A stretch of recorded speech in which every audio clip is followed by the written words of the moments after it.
my name is Clara Bennett, and for as long as I can remember, my birthday has always been invisible. At least, that's how it felt. You'd think that in a family of 5 two-loving parents, an older brother, a younger sister, and me, the middle child, someone would care enough to make me feel special. But no. Every year, like clockwork, my birthday was overshadowed, forgotten, or brushed aside like a trivial detail in the grand scheme of the Bennett household. It wasn't that my family hated me, at least not in the obvious, screaming, slamming doors kind of way. They just overlooked me. My father, Richard, was the kind of man who only had eyes for his golden boy, my older brother, Ethan. Ethan was the prodigy, the athlete, the pride of the Bennett name. Every game, every award, every minor accomplishment Ethan had. Dad was right there, front row, clapping like his life depended on it. And then there was Mom Deborah, sweet, meticulous, and entirely consumed by my younger sister. Lila was delicate, prone to mysterious fevers and dizzy spells when she was a child. That fragility made her the princess of the house, the little porcelain doll everyone tiptoed around. Even when she grew stronger as she got older, Mom's attention never shifted. Lila's needs always came first, her clothes, her friends, her every whim. And then there was me, Clara, the in-between, the afterthought. I didn't cause trouble. I didn't demand attention. I got good grades, stayed out of fights, did my chores, and made myself useful.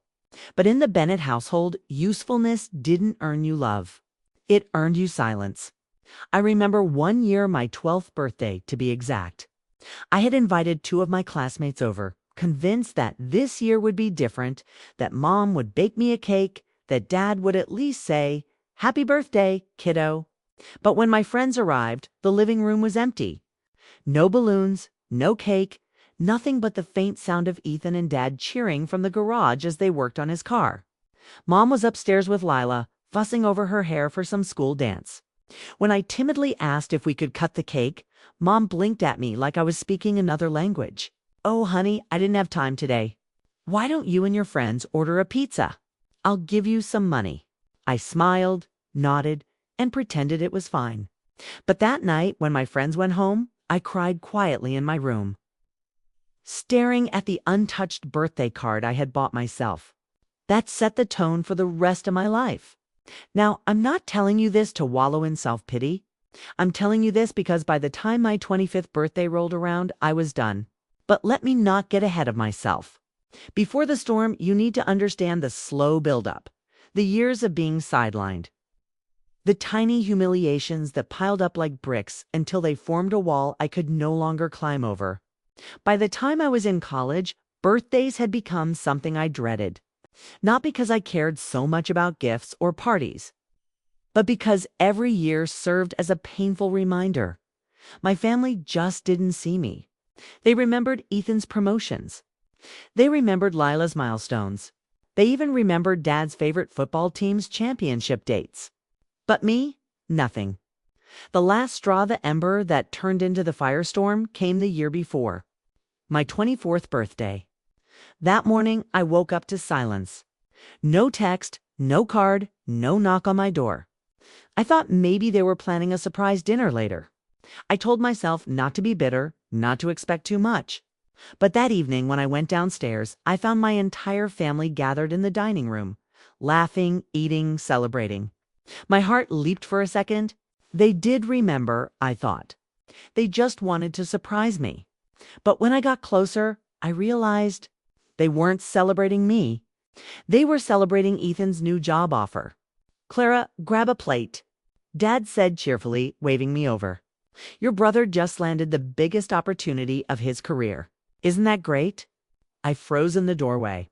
My birthday cake, the one I had bought myself earlier and placed in the fridge, was gone. In its place was a store-bought cheesecake with "Congrats, Ethan," scrawled in blue icing. That night, I didn't cry. I didn't yell. I just went to my room, sat on the edge of my bed, and thought, this is the last time. The last time they would forget me. The last time I would sit quietly and swallow the pain.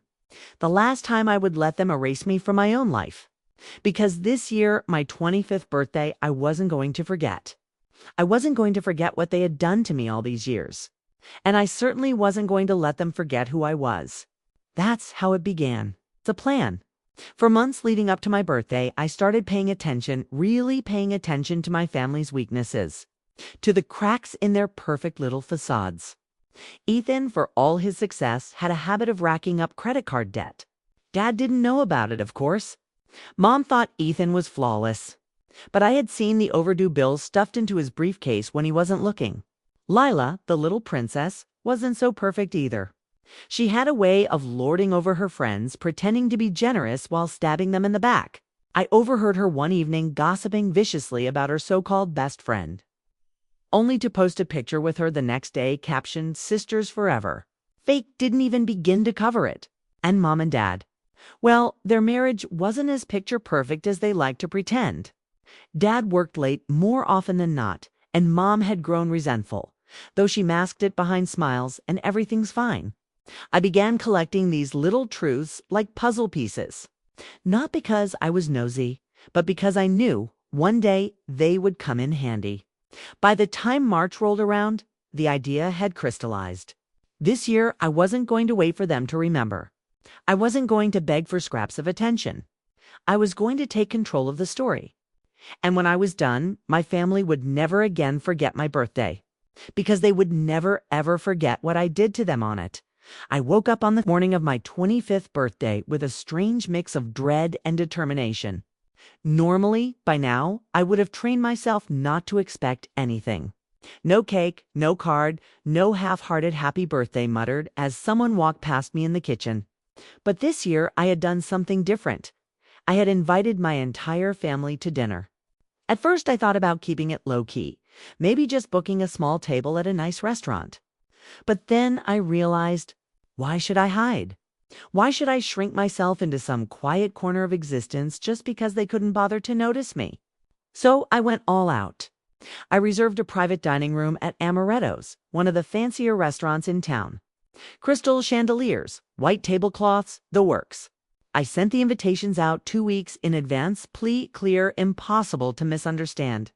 I even wrote on the cards, "Please join me for my 25th birthday celebration." Formal dinner, 7 p.m. sharp. There was no way they could say they didn't know. No way they could claim they forgot. I thought maybe, just maybe, this time would be different. All day, I busied myself with preparation. I curled my hair, painted my nails, and slipped into the emerald green dress I had bought just for this night. It hugged me in all the right places, made me look older, sharper, more in control. For once, I wanted to feel like the main character. At exactly 6:50 p.m., I arrived at the restaurant.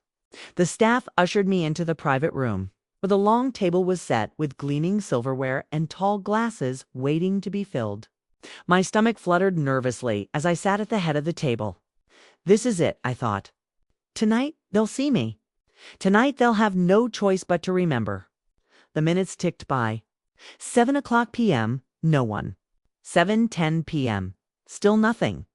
I smiled politely at the waiter who peeked in. "They're coming," I said. 10:00 p.m. My phone buzzed. A text from Ethan. "Ethan, hey, sorry Clara, can't make it. Work drinks ran late. Congrats on 25 though, have fun." My throat tightened. He knew this wasn't just a casual dinner. He knew. 7:32 p.m. Another text, this time from Mom. "Mom, sweetheart, Lila's not feeling well again. She had a bad headache after class. We thought it best to stay home with her. You understand? We'll celebrate soon, promise." The words blurred on the screen as my hand trembled. "We'll celebrate soon, promise." How many times had I heard that exact sentence before? How many times had soon turned into never? 7:45 p.m. No call from Dad. Nothing at all. I sat there, alone, at a table set for 6. The waiters hovered awkwardly, offering to bring bread, wine, anything to ease the sting. I forced a smile, waved them off, and stared at the untouched silverware in front of me. Do you know what it feels like to plan your own celebration? To sit there dressed up with hope in your chest and realize once again that you are invisible? It feels like standing in a crowded room and screaming at the top of your lungs, only to realize no one can hear you. By 8:15, I asked for the check. The staff, pity etched in their faces, quietly comped my appetizer. That kindness only made it worse. I walked out into the night air, heels clicking against the pavement, dress glittering under the streetlights. And yet I had never felt smaller. When I got home, I expected silence. Instead, I walked into laughter. My family was in the living room, pizza boxes spread across the coffee table, soda cans, and the flickering glow of the TV. Ethan sat with a controller in his hand, playing video games with Dad. Mom was curled up on the couch next to Lila, who looked perfectly fine munching on breadsticks. I froze in the doorway, clutching my purse so tightly my knuckles went white. "You're back," Mom said cheerfully, as if nothing was wrong. "How was dinner?" I stared at her. "Dinner? You mean the one I invited you all to?" Her smile faltered for half a second. "Oh, Clara, honey, we told you Leela wasn't feeling well." I glanced at my sister, who smirked slightly and shrugged. "I had a headache earlier. I'm fine now." Ethan didn't even look up from his game. "Sorry, sis. You know how it is. Work stuff." Dad finally turned toward me, a slice of pizza halfway to his mouth. "You should have told us you wanted us there so badly. We thought it was more of a casual thing. You know, we'd celebrate you if you said something." Something in me snapped. If I said something, my voice shook as it rose. I did say something. I sent invitations. I booked a restaurant. I planned everything. And you, I pointed at Ethan, at Lila, at Mom, at Dad. You all ignored me. Again, the room went silent for a moment, except for the video game music still blaring in the background. Dad sighed and shook his head. "Clara, don't make this a big deal. Birthdays aren't everything." Mom added softly, "We'll make it up to you, sweetheart. How about tomorrow we bake a cake together?" Their words sliced through me like glass. Not because they were harsh, but because they were so dismissive, so empty, so routine. I looked around at them, the family I had spent 25 years trying to please. Trying to matter to, and realized, in that moment, I never would. Not in their eyes. Not unless I made them. I turned away without another word, walked upstairs, and shut my door. But I didn't cry. Not this time. Instead, I sat at my desk, opened my notebook, and flipped to the page where I had been collecting all those little pieces of information over the past year. Ethan's debts. Lila's two-faced antics. Mom's quiet resentment. Dad's late nights. One by one, I traced my fingers over the notes, the cracks in their perfect world. And I thought, if they can't remember my birthday willingly, then I'll make sure they remember it unwillingly. This year, I wouldn't just be forgotten. This year, I would be unforgettable. The night of my 25th birthday ended with silence. Not from my family. They laughed and chatted downstairs long after I slammed my door butt from me. I wasn't angry in the way I used to be. I wasn't crying into my pillow or asking myself, why don't they love me the way they love each other? No, I was calm, cold, calculating, because I knew something my family didn't. I had spent the last year quietly preparing for this exact moment. The next morning, I woke up early, long before anyone else stirred. I poured myself a cup of coffee and sat at the kitchen table with my notebook. The pages were filled with scribbled notes, printed screenshots, and things I'd overheard. At the top, in big black letters, I had written, "This wasn't just about a birthday anymore. This was about years, decades of being ignored, minimized, erased. And I had proof of every hypocrisy, every lie, every weakness they thought they had hidden from me. And the time to use it was coming." It began 2 weeks later. Dad announced at dinner one night that he wanted to host a big family barbecue at our house. "Invite the neighbors, invite friends, even your coworkers, kids," he said, clapping his hands together. "The Bennetts need to show everyone we're still as close as ever." I almost laughed. Close. We hadn't been close in years. But I nodded silently, hiding the spark of opportunity igniting in my chest. Because if there was one thing the Bennetts loved more than themselves, it was their reputation. In the days leading up to the barbecue, I noticed the cracks widening. Ethan was tense, snapping at Mom when she asked simple questions. I knew why. His credit card bills were piling up, and his fancy new job wasn't paying half of what he pretended it did. One night, I accidentally walked into the study while he was on the phone. "I told you I'll have the money by Friday, all right? Just give me until then. No, don't call me at work. I can't have people finding out." He nearly jumped when he saw me in the doorway. "What are you doing here?" he barked. "Looking for my charger," I said smoothly, holding up the cord I had grabbed off the desk. He glared, but I walked out without another word. My heart pounded. The confirmation was sweeter than I imagined. Then there was Lila.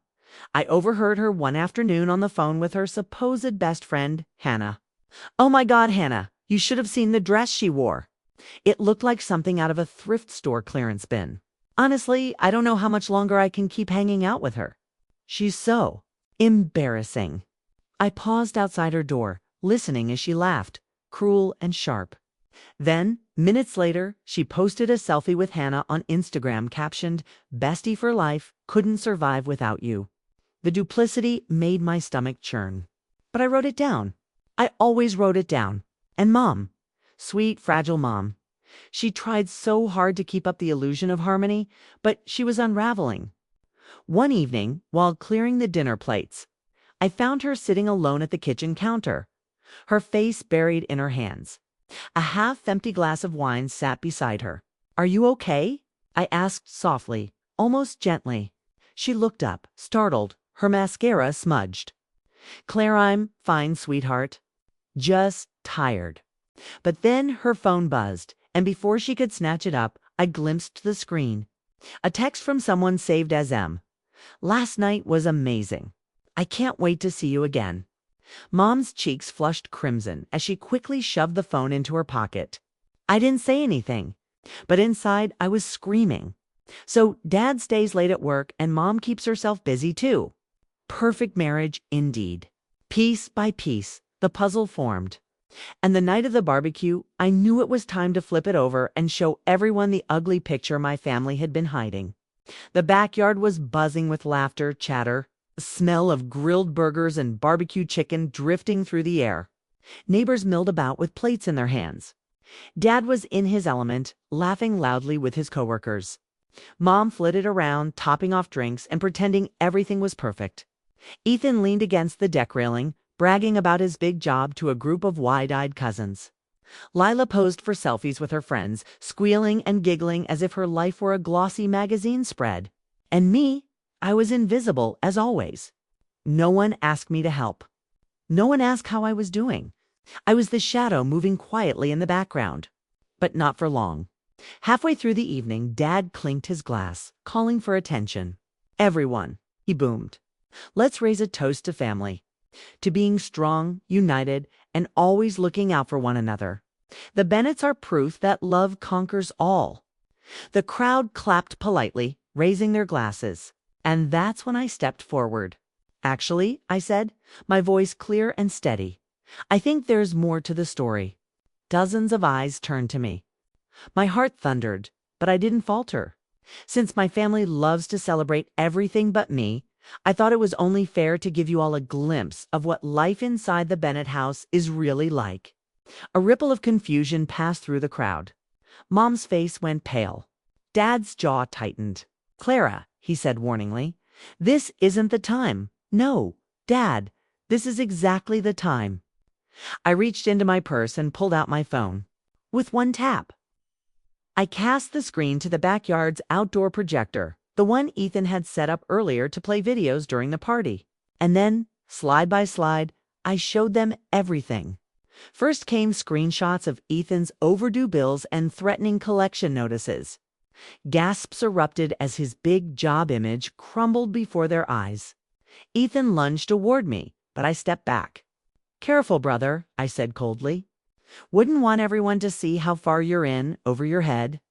Next came recordings, yes, recordings of Leela mocking her best friend Hannah. The crowd turned toward her, their whispers sharp as knives. Hannah herself, standing near the buffet table, covered her mouth in shock before storming off. Lila's face drained of color. "Guess you're not such a bestie after all," I said with a bitter smile. Then came Mom. I debated whether to expose her fully, but in that moment, rage outweighed mercy.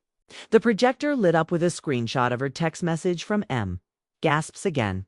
A neighbor muttered, "Oh my God." Dad's face turned red, his fist clenching around his glass until it shattered. And finally, the piece de resistance, Dad's own late-night work receipts. I had followed him once, months ago, and snapped a photo of him at a bar, laughing with a woman who was definitely not Mom. The crowd fell into stunned silence. This, I said, my voice cutting through the night air, is the real Bennett family. The family who forgot my birthday. The family who ignored me for years. You all think they're perfect? Think again. The whispers grew into murmurs, then into open chatter. Guests exchanged looks, some excusing themselves, others shaking their heads in disgust. Mom's lips trembled. Dad's face was stone. Ethan cursed under his breath. Lila burst into tears. And me. I stood there, steady, finally seen. For the first time in my life, all eyes were on me, not as an afterthought. Not as the invisible middle child, but as the one who had ripped their perfect facade to pieces. Of course, chaos followed. Dad tried to usher people out quickly, muttering about misunderstandings. Mom fled to the kitchen, shaking. Ethan stormed off, his phone buzzing with frantic texts. Lila locked herself in her room. But it didn't matter. The damage was done. The image of the perfect Bennetts was shattered. And for the first time, I felt powerful. Not happy. Not vindicated yet, but powerful. Because the twist wasn't just that my family had secrets. It was that I, the forgotten one, was the only one who had the courage to drag them into the light. When the barbecue finally ended, the backyard looked like a battlefield. Plastic cups half full of soda were scattered across the grass. The buffet table stood abandoned, and the once proud Bennett family BBQ banner drooped sadly against the fence. Guests had slipped out one by one, some shaking their heads, others whispering into their phones as they climbed into their cars. The Bennett's grand image of unity had gone up in smoke that I had lit inside the house. The air was thick with tension. Mom slammed cupboards in the kitchen, her face streaked with mascara. Dad paced the living room like a lion in a cage, muttering curses under his breath. Ethan sat hunched over on the couch, scrolling through his phone with trembling hands, no doubt already getting texts from coworkers who'd heard the news. And Lala Sweet's spoiled Lilo was curled in a corner, red-eyed and furious. And me. I sat in Dad's recliner.com, collected, watching them unravel. Finally, Dad snapped. "What the hell was that, Clara?" His voice boomed through the room. "Do you realize what you've done? You humiliated this family in front of half the neighborhood." I leaned back, crossing my legs. "No, Dad. You humiliated yourselves. I just turned on the lights." Ethan shot up from the couch. "You think you're some kind of hero, don't you? You think exposing us makes you powerful?" He jabbed a finger toward me. His face flushed. "You ruined my career tonight. Do you have any idea how hard I've worked?" I tilted my head. "Worked? Is that what you call racking up debt on credit cards you can't pay? Must be exhausting carrying around all those overdue notices." His face twisted, and for a second I thought he might actually hit me. But he didn't. He collapsed back onto the couch, burying his face in his hands. Then Mom's voice cut through, shaky but sharp. "Clara, how could you? Family is supposed to protect each other, not destroy each other." I stood, finally rising from the chair. My voice was steady, measured. "Protect each other. Tell me, Mom, when did you ever protect me? When you forgot my 12th birthday? When you turned my 24th into Ethan's promotion party? When you left me sitting alone at a restaurant just 2 weeks ago while you ordered pizza at home?" She flinched, her lip trembling. I stepped closer, my gaze sweeping over each of them. "For 25 years, you've all ignored me. Dismissed me. Forgotten me. Tonight wasn't destruction, it was justice. The days that followed were worse for them than even I imagined." The neighbors whispered. Hannah, still furious with Lila, spread the recording far and wide. Lila's once tight friend group crumbled overnight. She walked through town with her head down, no longer the glittering social butterfly, but a pariah. Ethan's downfall was quicker. His boss called him in on Monday. By Tuesday, he was unemployed. The story of his death spread through our extended family like wildfire. The golden boy was tarnished beyond repair. And Mom. Well, her secret didn't stay secret for long. Dad confronted her the morning after the barbecue. Their shouting rattled the walls, accusations flying like daggers. I stayed in my room, listening, sipping coffee. By the end of the week, Dad had moved into the guest room. By the end of the month, divorce papers were on the table. As for Dad, his own indiscretions caught up with him too. Mom, bitter and wounded, didn't hesitate to drag his late-night bar escapades into the light once she was cornered. Their marriage imploded in a storm of betrayal. And me. I walked through the wreckage with quiet satisfaction. But justice wasn't complete yet. Not until I made sure they knew without a shadow of doubt that I had orchestrated every moment. So one evening, I called a family meeting. For the first time in weeks, we all sat in the same room. The air was heavy with resentment, shame, and unspoken words. I stood at the front, arms folded. You're probably wondering why I did it. Why I exposed you in front of everyone. Dad scoffed. Because you're bitter. Because you want revenge. I smiled faintly. Revenge, yes. But not just that. I wanted you to feel what I've felt my entire life. Small, forgotten, humiliated. I wanted you to understand what it's like to be erased. Ethan shifted uncomfortably. Lila sniffled. Mom's eyes welled with tears. I continued. Every birthday you forgot. Every time you looked right through me. Every time you told me to stop making a big deal, I stored it all away. And when the time came, I gave it back to you. Tenfold. The silence was deafening. Then I leaned forward, my voice dropping. And here's the thing, you'll never forget me again. Every time you hear someone whisper your names, every time you walk into a room and feel eyes on you, you'll remember me. You'll remember the daughter, the sister, the child you erased, and you'll know it was your own cruelty that brought you here. For the first time, none of them had anything to say. No excuses. No dismissals. Just silence. And for me, that silence was louder than any apology. But the climax wasn't just about their downfall, it was about my rise. With Ethan's reputation destroyed, Dad's authority shattered, and Lila's social circle gone. The family hierarchy crumbled. For years, I had been at the bottom, the forgotten one. Now, I stood at the top, the one holding the truth. Relatives began calling me instead of Mom for updates.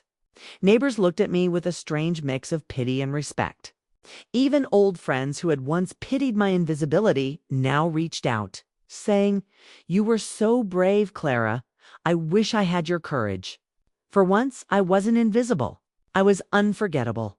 The real justice came when Dad tried to guilt me one last time. "You've torn this family apart," he spat one evening. I looked him dead in the eye. "No, Dad, you tore this family apart years ago. I just stopped covering for you." And in that moment, I realized something powerful. I wasn't just avenging myself. I was freeing myself. Free from their neglect, free from their control, free from the endless cycle of being forgotten. The climax wasn't about revenge alone. It was about reclaiming my voice, my place, my worth. And by the time the dust settled, the Bennetts were no longer the golden family everyone admired. They were fractured, humbled, broken. And I, Clara Bennett, the forgotten middle child, was finally remembered. It's been 6 months since the night I turned the Bennett family inside out. 6 months since I took the secrets they hid so carefully and held them up for the world to see. 6 months since I stopped being invisible. And I've had time to think. At first, I wondered if I went too far. I replayed the gasps, the whispers, the looks of horror from the neighbors. I thought about the tears on Mom's face, the fury in Dad's eyes, the way Ethan and Lila shrank under the weight of exposure. For years, I wanted them to hurt the way I hurt. That night, they did. But the truth, I don't regret it. Not one bit. Because for once, they finally saw me. The aftermath wasn't pretty. My family became a fractured puzzle. Pieces scattered across the floor with no one willing or able to put them back together. Dad moved out of the house permanently, his things packed in angry silence. Mom filed for divorce 2 weeks later. I watched the papers sit on the counter, her signature neat and final, his scrawled angrily beside it. They tried to blame me at first, but eventually they turned their anger on each other. And maybe that's how it was always going to end. I just forced them to stop pretending. Ethan hasn't found a job yet. The golden boy lost his shine, and suddenly the world wasn't willing to bend over backward for him anymore. He avoids me now, won't even meet my eyes when we're in the same room. But that's fine. For the first time, he knows what it feels like to fail and to have someone else point it out. Lila the princess learned quickly what betrayal costs. Her friends abandoned her after Hannah spread the recordings. The girl who once floated through life on attention and flattery now eats lunch. Alone, she's bitter, angry, lashes out at anyone who tries to comfort her. But deep down, I think she knows it's a lesson she had coming. And Mom still doesn't look at me the same way. Sometimes I catch her eyes lingering on me, a mix of guilt and sorrow. I don't think she ever truly understood how deeply she neglected me. She always thought her love was implied, that I just knew she cared. But love without action, without recognition, is as good as no love at all. As for me, I've changed. I don't mean I became cruel or heartless or that I spend every day reliving that night with smug satisfaction. No, it's quieter than that. I found freedom. For the first time in my life, I stopped chasing their approval. I stopped begging to be remembered, stopped shrinking myself to fit into their narrative. I started writing my own. I moved into a small apartment downtown. Nothing fancy, but it's mine. The walls are covered in photos, not of my family, but of me with friends I chose. Friends who text me on my birthday. Friends who show up. Friends who see me. On my desk, there's a single framed photo. Me alone at Amaretto's, wearing the green dress. The night my family left me sitting there was the night I decided to stop waiting for them. It's not a sad reminder anymore. It's a badge of honor. The moment I chose myself. Do I still talk to my family? Sometimes. But it's different now. When Dad calls, I don't rush to answer. When Ethan tries to brush me off, I don't shrink away. When Mom asks me to forgive, I don't hand it over like candy. And when Lila looks at me with those resentful eyes, I meet them head on. Because I'm not the forgotten one anymore. They know my power now. They know my worth. They'll never forget again. Looking back, I realized something important. Revenge didn't fix everything. It didn't magically heal the years of neglect or fill the empty spaces inside me. But it gave me something I desperately needed. A voice. For so long, I lived like a shadow, waiting for someone else to shine a light on me. But the truth is, no one was ever going to. I had to strike the match myself. And when I did, it burned. It burned them. It burned me. It burned the illusion we all clung to. But in the ashes, I found clarity. I am not invisible. I never was. I was only hidden in the wrong crowd, waiting for the moment I realized my worth doesn't depend on whether they remember me. This year, when my birthday came around again, I didn't invite them. I didn't send out cards or wait by the phone for a text that might never come. Instead, I booked a table for 6 at Amaretto's again. Same restaurant, same private room, same emerald dress. But this time the chairs were filled with people who chose to be there. My friends, my coworkers, the ones who actually showed up. We laughed, we toasted, we ate until we were stuffed. And when the cake came out, candles flickering in the dim light, I felt something I hadn't felt in years. Whole. I closed my eyes, made a wish, and when I opened them, I knew it had already come true. Because I wasn't forgotten. Not anymore. So if you're listening to this, if you've ever felt invisible, erased, forgotten by the very people who should love you most, you don't need their validation to exist. You don't need their memory to prove your worth. And if they keep forgetting you, maybe it's time to stop waiting for them to remember and start remembering yourself. Because sometimes the sweetest revenge isn't just making them see you. It's realizing you never needed them to in the first place. And that was my story. Forgotten, overlooked. but never again. If you've ever felt invisible, remember you have the power to make your voice heard too. If this story moved you, don't forget to hit that like button. Tells me you're with me. Subscribe to the channel for more stories of betrayal, revenge, and justice you won't want to miss. And let me know in the comments. Have you ever been forgotten by the people who should have remembered you most? I'll be reading your stories.